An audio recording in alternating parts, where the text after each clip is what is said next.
about Dharma defined, right?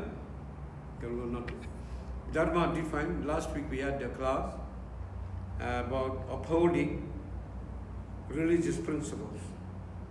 Krishna favored the righteous sons of Pandu and protected them. Therefore, if you are righteous, you will be protected by Krishna. But if you are not righteous, don't only adhere to Dharma, you will not be protected. As you will see in this whole literature, what happens to the Kaurava dynasty. Like that, if you are not pious or you don't follow the path of Dharma, you can be destroyed just like this, like the Kuru dynasty. And this is a lesson for us to learn from here, how to become pious and follow the path of religious principles. Ultimately, however, the clever Duryodhana challenged the Pandavas to a gambling match. So they had a gambling match. Somehow, therefore, gambling is not nice. You get cheated. And that's how the Pandavas were cheated in a gambling match. In the course of that fateful tournament, Duryodhana and his brothers took possession of Draupadi. They took over Draupadi. That is the wife of the Pandavas. The chaste and devoted wife of the Pandavas. And they tried to strip her naked in front of the assembly. And then after, when they returned from exile, they were sent to 13 years in exile from the kingdom, the Pandavas. And when they returned from the exile, the Pandavas requested some kingdom from Duryodhana, but he bluntly refused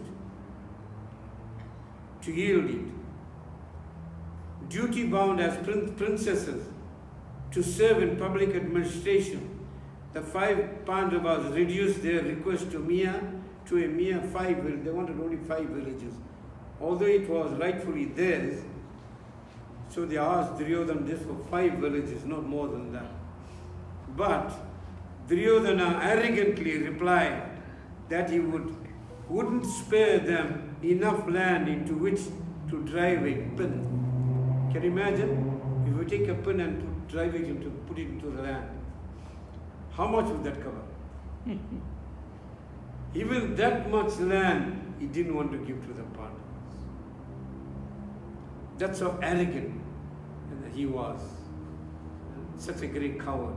You learn from this the difference between the Pandavas and the Kauravas, and how we should learn to live like the Pandavas and not the Kauravas. Like that. But even though they went through so many difficulties, throughout all this, the Pandavas had been constantly tolerant. Therefore, the scripture says you must tolerate, and forbearing. But now war seemed inevitable. Why? Because they tried everything, it was a failure.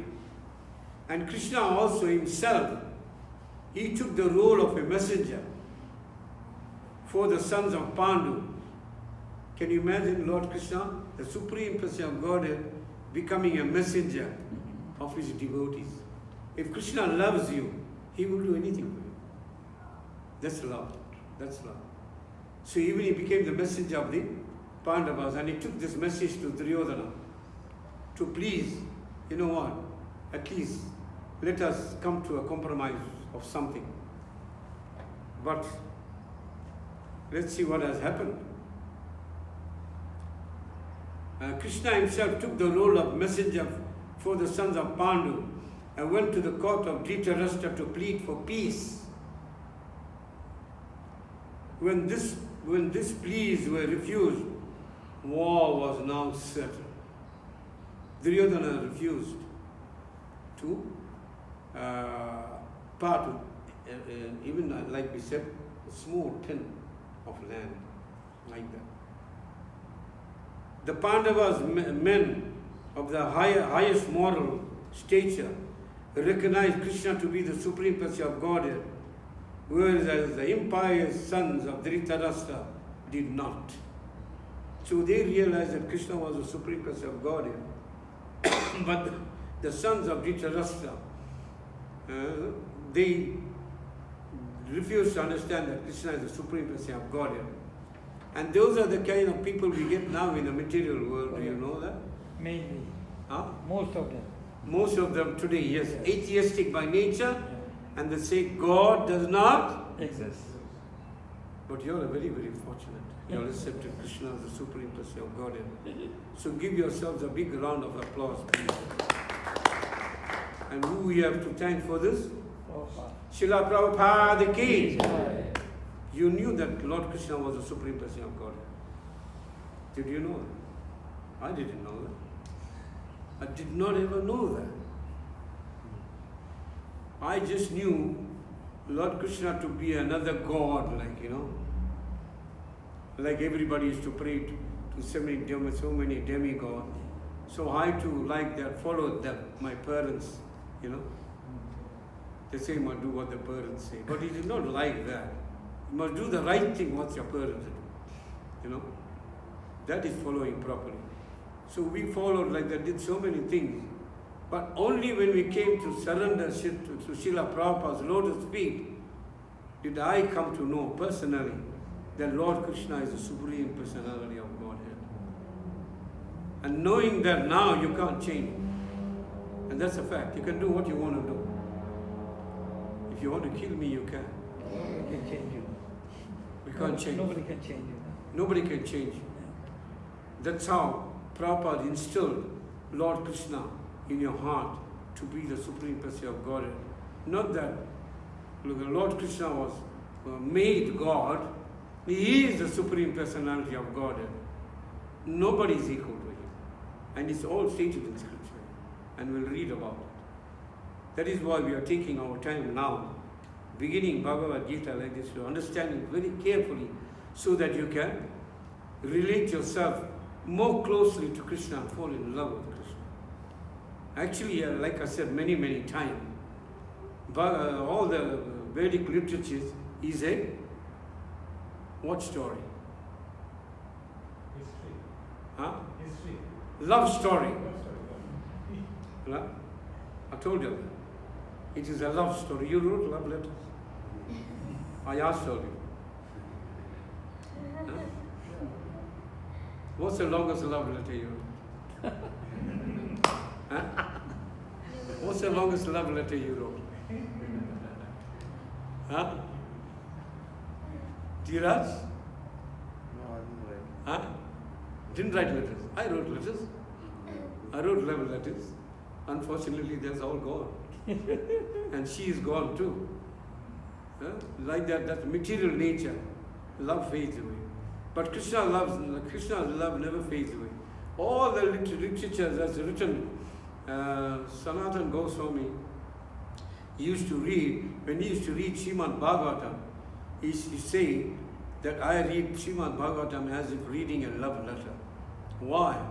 Because he wants to fall in love with Krishna. That's how much he used to love Krishna. So when we are reading too, we must really read these literatures like a love letter.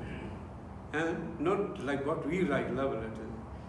Like for example, the Srimad Bhagavatam, how many verses of the love story? 18,000. Of the love story? 18. Huh? 18. Totally 18,000. 18,000 verses. Yeah. We write how many? How many verses? Few, is it? Huh? Mahabharata, how many thousand verses? 100,000. Huh? 100,000. 100,000 verses of love for Krishna. Love story. But we are so proud when you write few words.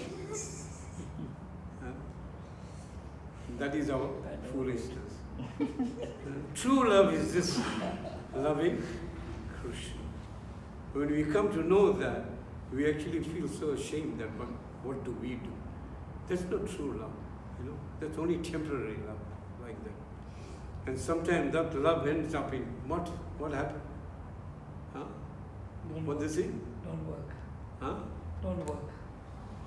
Doesn't work. Love at first sight, Divorce at first fight. divorce at first fight. That's why they don't work. It doesn't work. Yeah.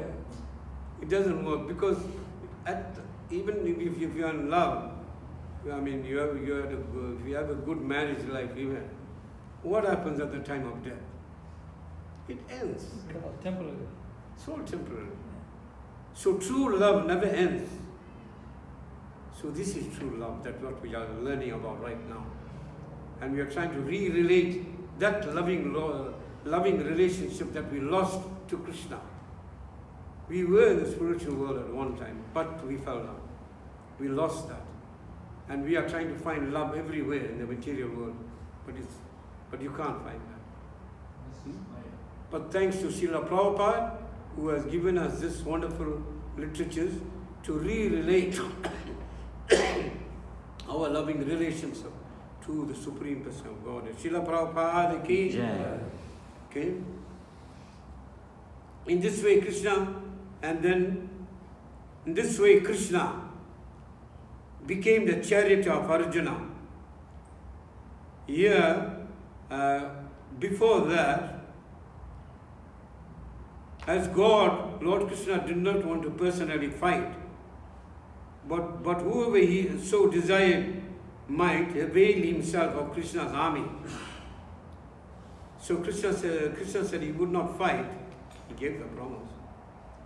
And he said, but whoever wants can take his army. Krishna also had an army. And Duryodhana thought he was very clever, not knowing Krishna being the Supreme Person of God. He said, I will have Krishna's army. So Krishna said, so be it, and he took Krishna's army. And the other side could have Krishna himself. That is Arjuna. He took Krishna. He was very clever.